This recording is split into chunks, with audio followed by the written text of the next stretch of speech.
Welcome back. Good morning. It's coming up to 21 minutes to 11 o'clock. We are continuing our focus on women unemployment here in the country. Well, we often say we're fighting the coronavirus, but in a sense, single mothers are waging the toughest battle.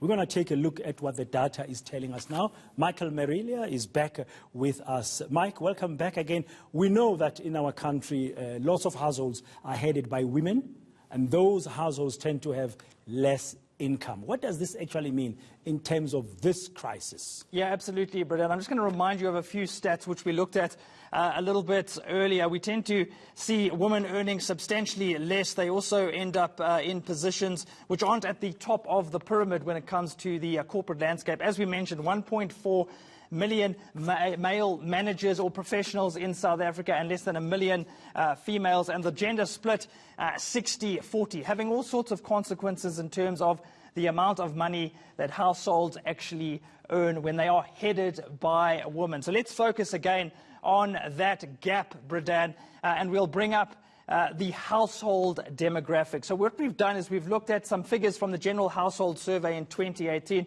exploring what the lockdown has actually taught us about the pressure on female-headed households. And, Brendan, it's important to note that a lot of households in South Africa are, in fact, headed by women. In fact, the latest stat that we have from 2018, almost 38% of all households in this country are actually headed by women. And if you look at another study, Brendan, conducted a few years earlier in 2015, it found that male-headed households were likely to earn as much as 65% more than female-headed households. And when you tally it all up, Brendan, how many households are headed by women in this country? This, to me, is incredible. 6.1 million households. And as we said, because they're headed by women, they tend to be more vulnerable. So certainly government will need to keep an eye on that, Brendan. That is a lot of people and a lot of children who potentially are vulnerable.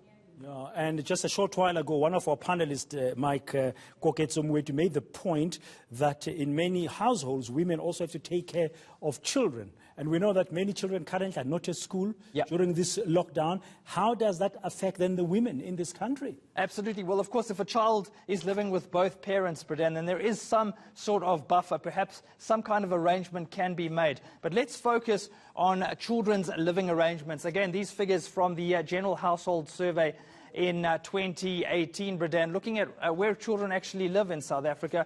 Interestingly enough, 20% live with neither parent, so perhaps they stay with a granddad or a grandmom or perhaps an aunt or an uncle.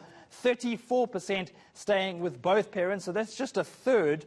3%, I want to emphasize that, Brendan, 3% just stay with their father, and more than 40% live with their mother. So what's clear from these stats during the lockdown is that the burden of childcare is falling squarely on the shoulders of women in this country. And we do know, Brendan, that some women are having to make a desperate choice. They're having to decide whether to look after their children at home or to go to work.